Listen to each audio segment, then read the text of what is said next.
와문 여러분 안녕하세요. 와인과 인문학에 빠진 남자 와인문의 정화봉 소믈리에입니다.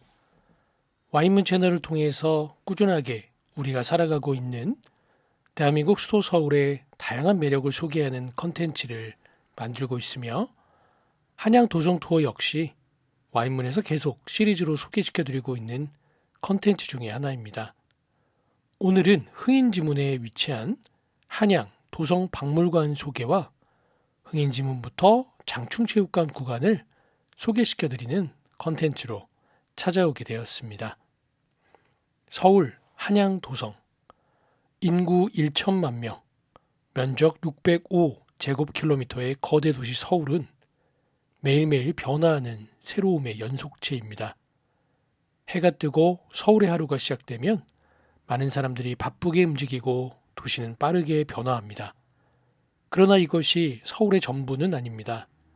서울은 600년 두터운 과거가 오늘의 일상과 함께 공존하는 역사 문화 도시로서 오래도록 도시의 역사와 궤를 같이 해온 한양 도성이 이를 증명합니다. 1396년 조선의 수도 한양에 건설된 한양 도성은 도시의 경계이자 도성민의 삶을 지키던 울타리였습니다.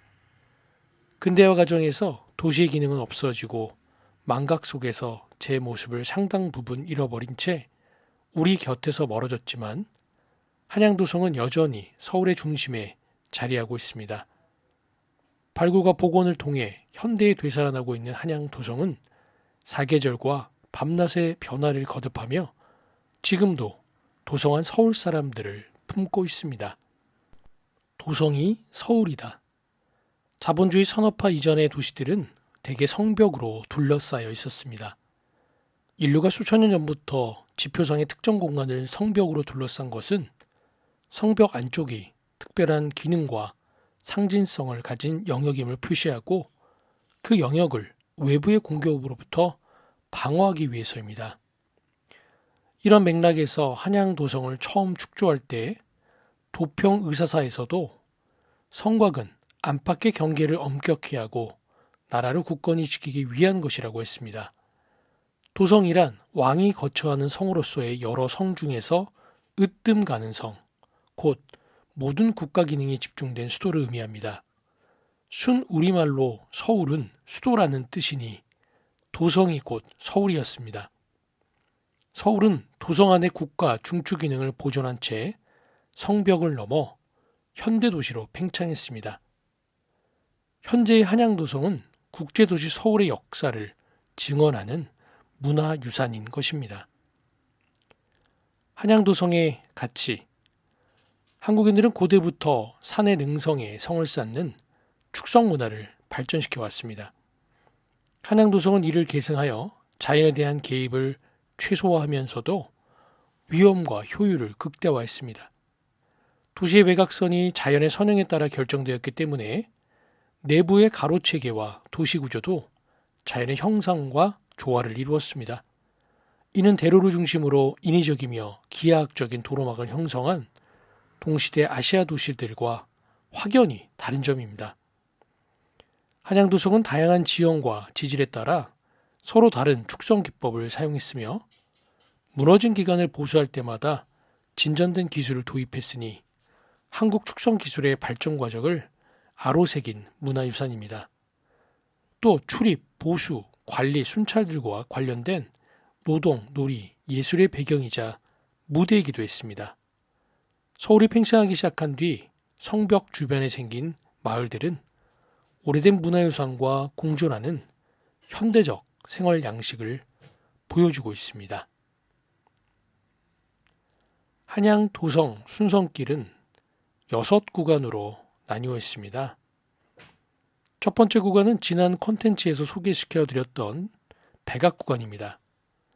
창의문에서 해암문까지로 창의문에서 백악산을 넘어 해암문에 이르는 구간입니다. 백악산신을 모시는 사당이 있는 산이라 하여 백악산이라 불렀습니다. 북악산, 면화산, 공극산이라고도 합니다. 서울의 주산으로 내사산 중 가장 높아 342.5m입니다. 산세가 반쯤 핀 모란꽃에 비유될 만큼 아름답습니다. 한양도성은 백악산을 기점으로 축조되었습니다. 1968년 1.21 사태 이후 40년 가까이 출입이 제한되다가 2007년부터 시민에게 개방되었습니다. 두 번째는 낙산 구간으로 해암문에서 흥인지문까지 구간입니다. 해암문에서 낙산을 지나 흥인지문까지 이어지는 구간으로 산의 모양이 낙타의 등과 같이 낙산이라 하여 낙타산 혹은 타락산이라고 부르기도 합니다. 서울의 좌청룡에 해당하는 산으로 내사산 중 가장 낮아 124.4m입니다. 가톨릭 대학교를 따라 이어진 성벽길을 걸으면 시기별로 달라진 축성 모습을 비교해 볼 수 있습니다. 그리고 장수마을, 이화마을 등 옛 마을의 정취를 느낄 수 있는 성곽마을도 둘러볼 수 있습니다. 세 번째는 흥인지문 구간으로 흥인지문에서 장축체육관까지 구간입니다. 흥인지문 구간은 흥인지문에서 광희문을 지나 장충체육관에 이르는 구간입니다. 한양도성의 전 구간 가운데 가장 지대가 낮습니다. 흥인지문과 광희문 사이에는 오간수문터와 2009년 발굴 복원된 이간수문이 자리하고 있습니다. 광희문 선벽을 따라 장충동 주택가로 들어서면 한양도성의 흔적이 사라지는데 1930년대 주택단지 조성으로 성벽이 파괴된 지역입니다. 현재 성들은 주택의 담장이나 축대로 사용되고 있습니다. 네 번째는 남산 구간으로 장축체육관에서 백범광장까지 구간입니다. 남산 구간은 장축체육관 뒷길에서 남산공원까지 이어지는 구간입니다. 남산의 또 다른 이름인 목멱산은 남산을 뜻하는 마매의 이두식 표현에서 유래합니다. 서울의 안산에 해당하여 조선 초기부터 국태민안을 비는 국사당을 이 산에 두었습니다. 또 정상에는 변방에 별난을 알리는 봉쇄를 설치하여 궁궐에서 직접 살필 수 있게 하였습니다. 남산의 동쪽 능선을 따라 조성된 나무 계단길 옆에는 태조 때 성벽이 초축 당시의 모습을 유지한 채 상당 부분 남아 있습니다. 다섯 번째 구간은 숭례문 구간으로 백범광장에서 도니문 터까지 구간입니다. 숭례문 구간은 남산의 백범광장에서 도니문 터까지 이어지는 구간입니다. 한양도성의 평지 구간으로 성벽이 가장 많이 훼손되어 있습니다. 한양도성의 흔적을 발견할 수 있는 곳이 두 군데 있는데 대한상공회의소에서 퍼시픽타워까지 이어지는 곳에 성벽의 일부가 담장처럼 남아있고 창덕여자중학교 담장 아랫부분에서 50m 정도 네모반 듯한 성벽의 일부를 볼 수 있습니다. 마지막 여섯 번째 구간은 인왕산 구간으로 도니문 터에서 윤동주 시인의 언덕까지 구간입니다. 인왕산 구간은 도니문 터에서 시작해 인왕산을 넘어 윤동주 시인의 언덕까지 이어지는 구간입니다. 인왕산은 339.9m로 산기슭에 인왕사라는 사찰이 있어 유래된 이름으로 조선 초에는 서산이라고도 불렀습니다. 서울의 우백호에 해당됩니다. 거대한 바위들이 노출되어 있는 바위산으로 치마바위, 섬바위, 기차바위 등 기암괴석이 많습니다. 1968년 1.21 사태 이후 민간인 출입이 통제되다가 1993년 개방되었습니다. 인왕산 정상에서 치마바위를 지나 탕춘대성 갈림길에서 성 바깥길을 걸으면 시기별 축성 방법의 차이를 확인할 수 있는 구간이 나옵니다. 성벽에 기록된 도성의 역사. 각자 성석은 글자를 새긴 성돌로 요즘 말로 공사 실명제입니다. 지금까지 우리나라에서 발견된 가장 오래된 각자 성석은 삼국시대 고구려 평양성에서 발견된 것입니다. 한양도성의 전 구간에 걸쳐 300여 개가 발견되었습니다. 한양도석의 각자 성석은 시대별로 다르게 나타납니다. 태조 때에는 천자문 좌우와 소구간을 표시하는 숫자를, 세종대에는 9년의 이름을, 조선 후기에는 공사시기 담당, 군영명 공사 책임자, 공사 감독자 등을 새겼습니다. 각자의 기록은 조선왕조실록, 군영등록 등 국가 기록문헌의 내용과 일치하므로 한양도성의 구간별 축성 시기를 알 수 있는 중요한 자료가 됩니다. 또한 조선시대 도성관리의 철저함을 보여줄 뿐만 아니라 기록과 유물이 일치한다는 점에서 한양도성의 역사적 가치를 증명해 주고 있습니다. 한양도성박물관은 총 3층으로 구성이 되어 있습니다. 1층에는 앞서 소개한 한양도성의 역사와 6개 구원에 대한 자세한 설명이 다양한 영상과 사진으로 소개되어 있습니다. 2층에는 한양도성 자료실과 학습실로 도성에 관한 다양한 출판물과 아이들을 위한 서적이 준비되어 있어 함께 책을 볼 수 있는 학습실로 구성이 되어 있습니다. 3층에는 한양도성과 관련된 상설 전시장으로 역사적인 부분을 좀 더 깊고 자세하게 살펴볼 수 있습니다. 한양도성은 서울과 지방을 구분하는 경계선인 동시에 삶과 죽음을 가르는 경계선이기도 하였습니다. 왕이든 백성이든 생을 마감하면 반드시 도성 밖에 묻혀야 했으니 서울 사람들에게 도성은 삶의 증표와 같았습니다. 먼 곳에서 상경하는 사람들에게 한양도성은 반가움의 상징이기도 하였습니다.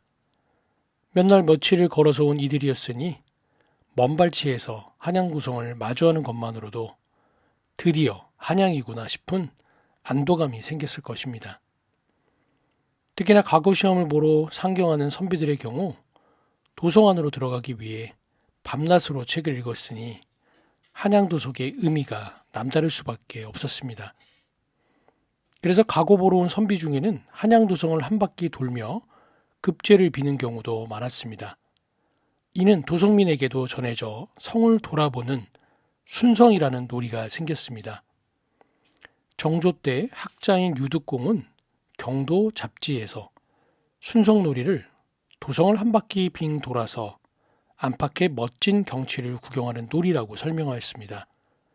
그의 아들인 유번예도 한경지략에서 봄, 여름이면 한양 사람들은 짝을 지어 성 둘레를 한 바퀴 돌며 안팎의 경치를 구경한다고 적었습니다. 한양도성은 1차적으로 서울과 지방을 나누는 경계였으나 이 둘을 하나로 묶는 매개체 구실도 하였습니다.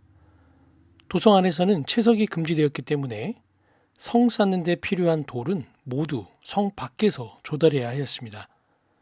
성벽은 비록 백악, 낙산, 남산, 인왕산의 능선 위에 쌓였으나 그 돌들은 북한산과 아차산 등지에서 나온 것들이었습니다.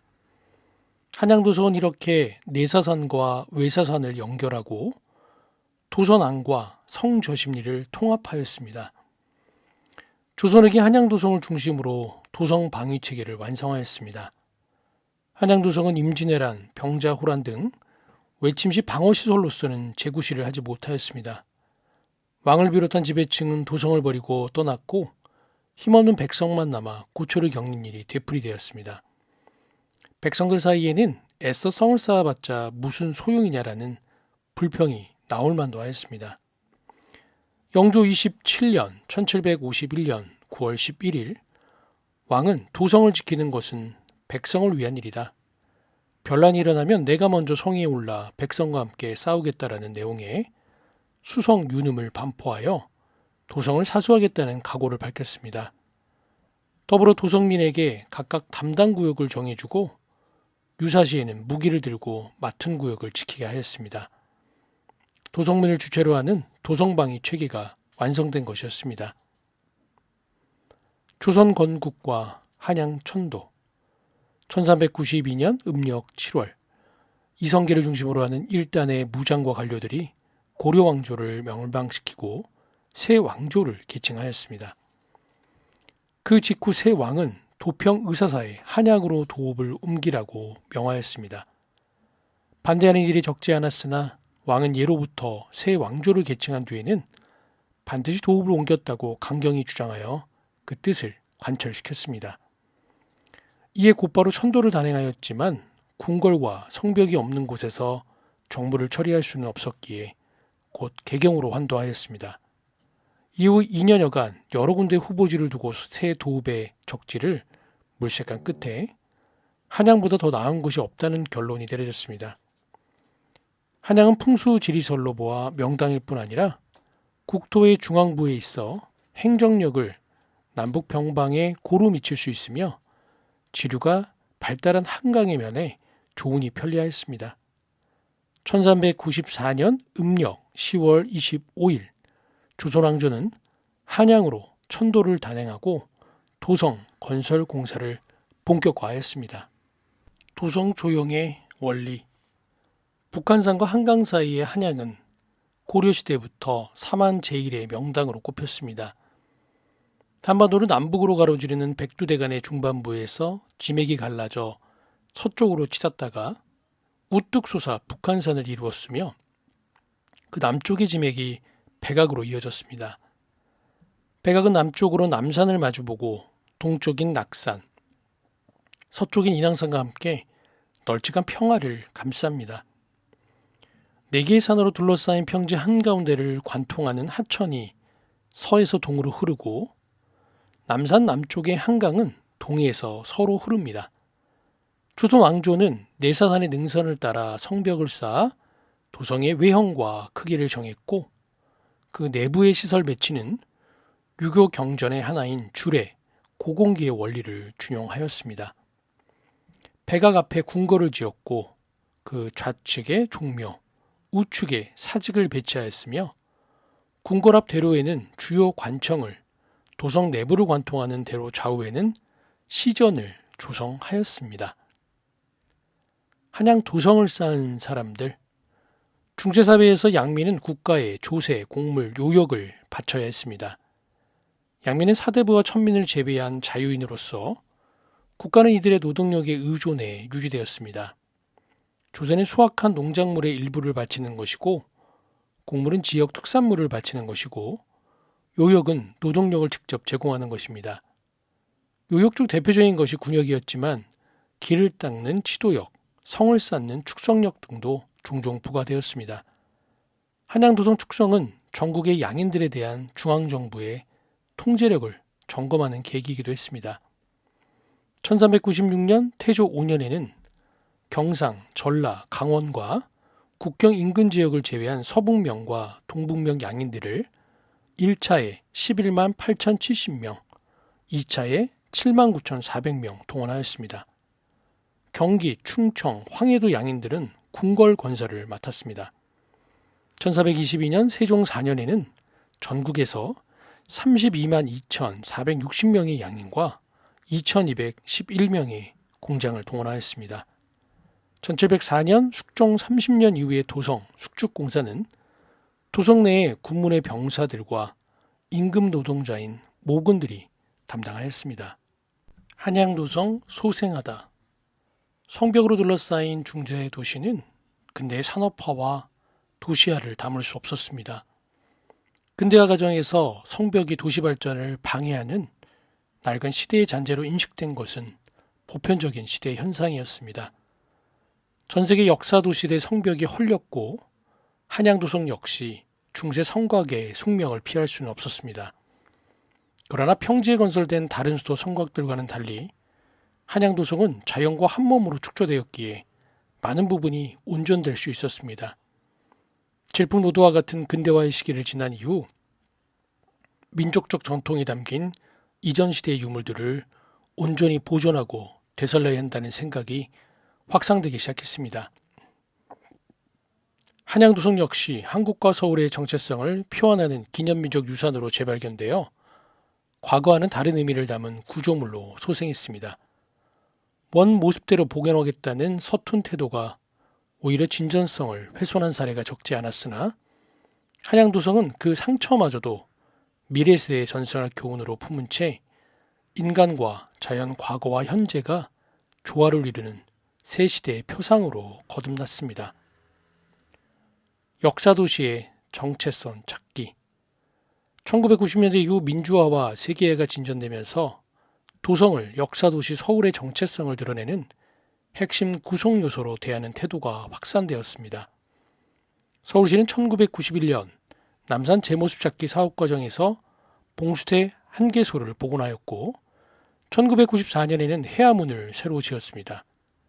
2000년대 들어서는 옛 도성 전체를 다시 잇고 유네스코 세계유산으로 등재한다는 구성 아래 2012년까지 멸실되거나 무너진 구간의 성벽 2.3km를 새로 쌓거나 더 쌓았습니다.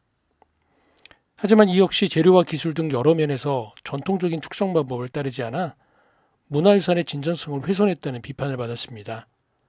2012년 서울시는 한양 도성도감을 설치하여 유네스코 기준에 맞춰 진전성을 우선하는 새 보존 관리 계획을 수립 시행하도록 하였습니다. 더불어 한양도성연구소와 한양도성 박물관을 신설하여 도성에 대한 연구, 홍보, 교육을 강화했습니다.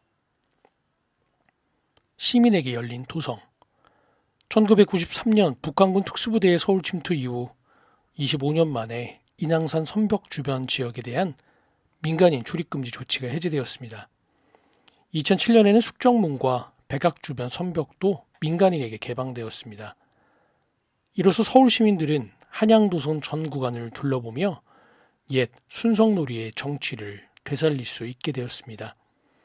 2008년 동대문 농장을 철거하는 과정에서 이간수문을 비롯한 성곽 유구가 2013년에는 회원동 남쪽의 남산기슬에서 성벽의 판축과 기초부가 양호한 상태로 발굴되었습니다. 이를 토대로 장소별, 시기별 축성기법의 차이에 대한 연구를 진척시킬 수 있었습니다. 한양도성은 2012년 유네스코 세계유산 잠정목록에 등재되었으며 2013년부터 매년 한양도성 문화제가 열립니다. 한편 해방 이후 성벽 주변에 형성된 마을들도 옛 성벽의 현대적 이용 사례를 보여주는 문화유산으로 파악하여 서울시와 마을 주민들이 함께 바람직한 보존과 관리 방안을 모색하고 있습니다. 발굴, 도성의 뿌리를 찾다. 한양도성의 참모습을 확인하려는 진지한 노력은 2000년대 들어서면서 비로소 시작되었습니다. 1999년 주한 러시아 대사관 건립 예정 부지에 대한유적 시굴조사를 시작으로 숭례문 주변, 정동 일대, 장충동 일대, 남산 백봉광장 등지에서 시굴과 발굴 조사가 진행되었습니다. 이들 조사를 통해 땅 밑에서 수백 년간 성벽을 지탱해온 기초 부분의 실체가 드러났고 지형과 지질에 따른 축성 기법의 차이도 확인할 수 있었습니다. 한양도성이 자연과 한몸이 된 것은 성을 쌓은 사람들이 성 쌓을 자리의 자연 조건에 가장 잘 부합하는 재료와 기법을 사용했기 때문입니다. 지상부에서는 완전히 멸실되어 흔적조차 남지 않았던 성벽선을 다시 찾은 것도 큰 성과였습니다. 10여 년간 틈틈이 진행된 발굴 조사 결과 한양도성의 완전성을 이해하고 진정성 있는 보존 방안을 마련할 수 있는 단초가 열렸습니다. 지하에 있는 유구 또한 한양도성의 일부라는 사실을 함께 인식하고 보존할 방도를 찾는 것이 남은 과제일 것 같습니다. 흥인지문 구간은 흥인지문에서 광희문을 지나 장축체육관에 이르는 구간입니다. 한양도성의 전 구간 가운데 가장 지대가 낮습니다. 흥인지문과 광희문 사이에는 오간수문 터와 2009년 발굴 복원된 이간수문이 자리하고 있습니다.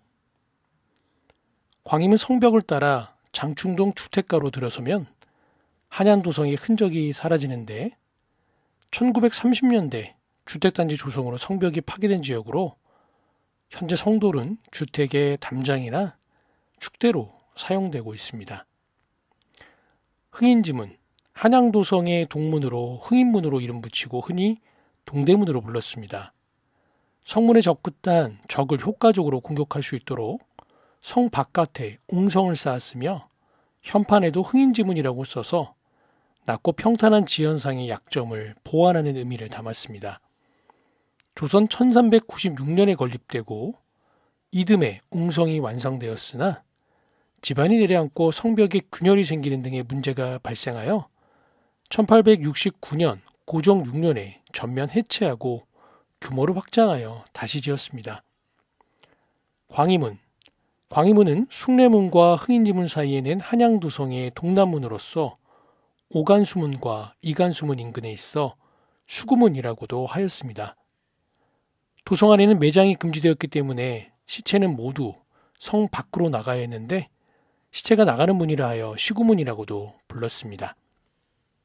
광희문을 지나 장축체육관으로 이어지는 구간인 자연스럽게 우리나라를 대표하는 삼성그룹의 창업주인 이병철 회장님이 1979년에 설립한 신라호텔을 만나게 됩니다. 지금은 이병철 회장님의 뒤를 이은 이건희 회장님의 둘째 딸인 이부진 대표가 2011년부터 신라 면세점과 함께 호텔 신라를 이끌어오고 있습니다.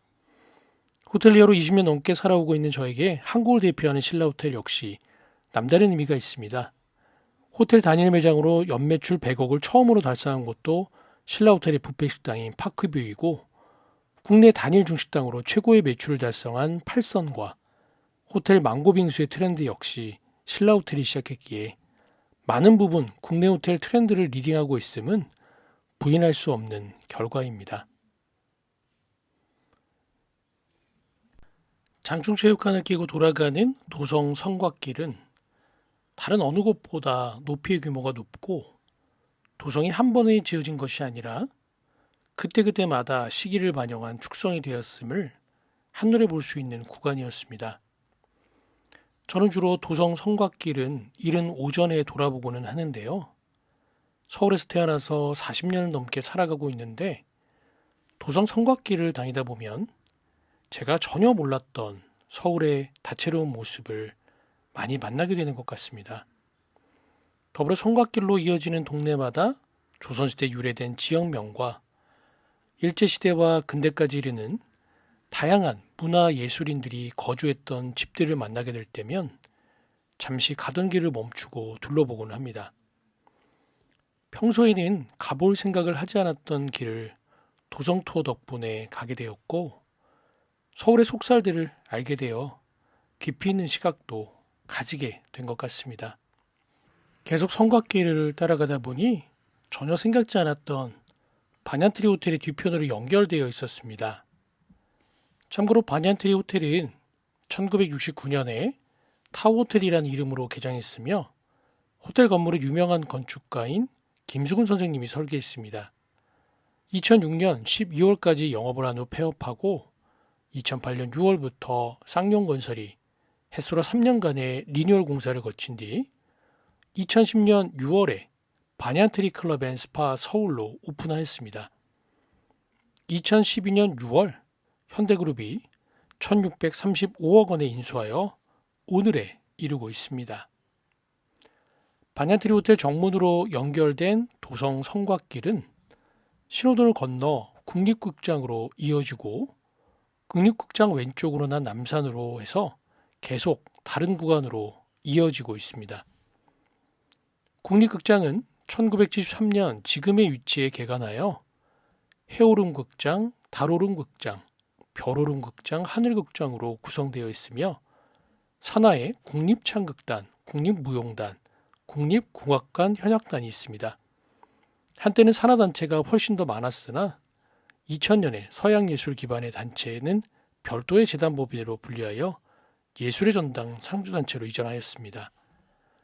앞서 영상으로 소개해드렸던 것처럼 한양도성 투어는 우리가 살아가고 있는 서울 곳곳에 다양한 공간들과 공존하며 함께하고 있으며 서울에 거주하는 더욱 많은 분들이 한양도성 투어의 즐거움을 더 많이 알고 즐기게 되기를 기원하며 와인문에서는 또 다른 구간 소개로 찾아오도록 하겠습니다. 와인과 인문학에 빠진 남자 와인문의 정화봉 소믈리에였습니다.